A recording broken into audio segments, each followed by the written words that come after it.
I'm Douglas Murray, and this is Direct Address. This week I wanted to address the question which the whole world seems to be talking about, which is President Trump's decision to change up, I think we can happily say, the paradigm in the Middle East, particularly as it relates to Gaza. Until the last few days, most people didn't have much of an idea of what to do about Gaza post-war, other than to get everyone to rebuild it so that the Palestinians of Gaza could do the same thing all over again. And actually, Donald Trump's suggestion that the people of Gaza should be moved elsewhere seems to me, at any rate, to be a perfectly reasonable attempt to come to a decent solution to this problem, both for the Israelis and indeed for the Palestinians. There's only one reason why the Palestinians haven't had a state, and that's because their leadership keeps on refusing to have one.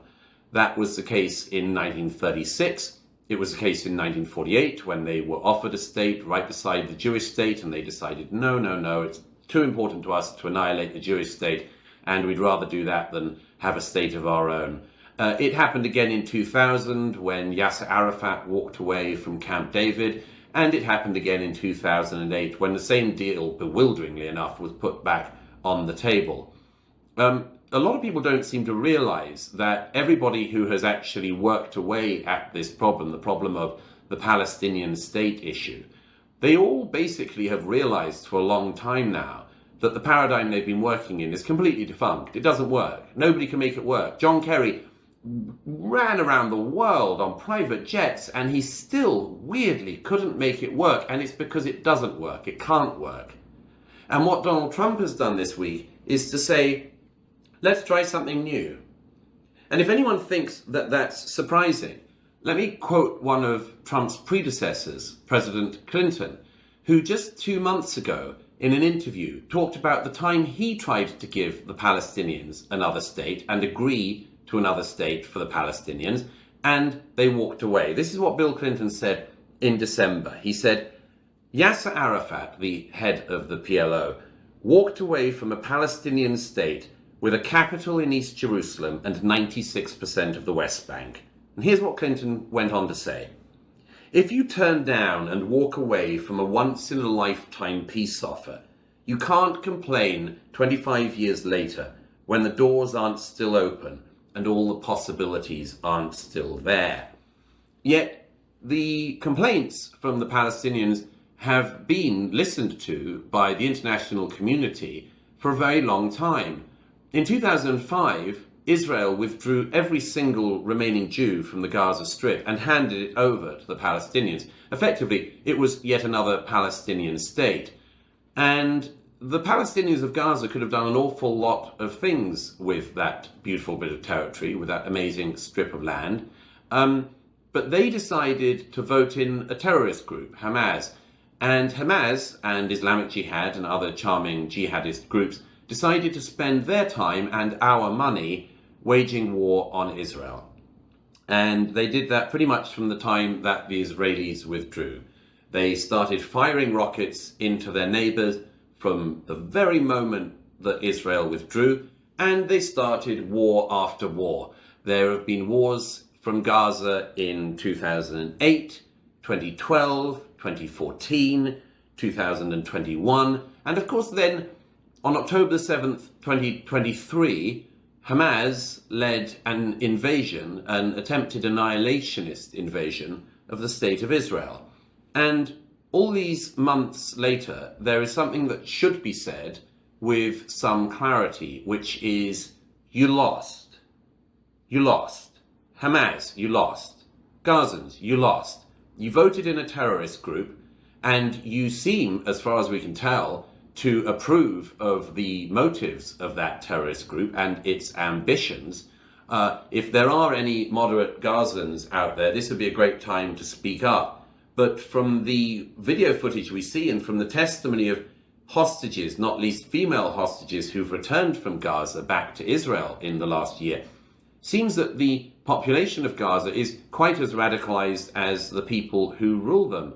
So it's not obvious that after starting this war and losing it, the people of Gaza should simply get yet more international funding to do the same thing all over again. That was, until this week, about the only plan on the table, that American taxpayers, European taxpayers, British taxpayers, Irish taxpayers, of course, everyone around the region in the Middle East should pour money into Gaza to give the Gazans another opportunity to make sure they steal money, like all the leadership of Hamas did, who all became billionaires, of course, continue working with their underground tunnel networks, and then launch at some point in the coming years yet another war on Israel. That was about the only plan on the table until this week. And Trump has now completely opened this question up. He's completely changed the political landscape on this by saying that actually the Gaza is not livable. I've seen that with my own eyes. Thanks to the house-to-house fighting, it's basically a wreck, and the population who are from there would do much better to be encouraged to move elsewhere, as President Trump said. There are lots of countries that have expressed enormous support for the Palestinians of Gaza, and I see no reason why they shouldn't be encouraged to take them in. Pakistan, I'm sure, could do with the highly radicalised population of Gaza going their way. The government of Ireland, that's been so vituperative about the Israelis in this war and has said that they are the greatest friends of the Palestinians, they, I'm sure, could do with a large influx of Gazans to Ireland. I'm sure all the other countries that have been grandstanding could do the same, but there are two countries that I think are particularly worth noting in this regard. And they're both the countries, by the way, which Donald Trump has singled out this week for taking in Gazans. The first is Egypt. Egypt used to run the Gaza Strip. I've never understood why, if the Egyptians and others of the so-called Muslim brothers and sisters of the Palestinians are so worried about their plight, and I've never believed they are. I've said that repeatedly. They don't care about the Palestinians at all. They just hate the Jews. But if they really do care about their Palestinian brothers and sisters, I never understood why the Egyptian government built such a big wall to try to keep them out. Now would be a great time to show solidarity, General Sisi, and I hope very much that all of that lovely land you have in the south of Egypt could be handed over in a decent peace settlement to some of the citizens of Gaza to live more peaceably than they've been living in the Gaza Strip. And the second country, of course, that Donald Trump singled out was Jordan. This is a very interesting one because Jordan is effectively a Palestinian state as well. Most of its population are Palestinians, and the leadership of Jordan has been incredibly vociferous in recent years about the terrible, as they see it, treatment of the Israelis in returning fire against the Gazan jihadists when they wage war on Israel. The Jordanian authorities have been extremely noisy in their condemnations of Israel. They seem to think that Israel should just sit back and take rocket fire for more than a decade and all of October the 7th and everything else. Queen Rania, one of my favourite people in this war, has repeatedly taken to the airwaves to condemn the Israelis and their treatment of the Gazans. Of course, she doesn't have much of a brain. The only thing we can really learn from Queen Rania is how to marry a king. But if she did have a brain, she could have some time ago asked her father-in-law what he did with the Palestinians when they got on his nerves in the 1970s. And she'd have learned that her father-in-law's response, Black September, was to massacre tens of thousands of Palestinians who disagreed with him.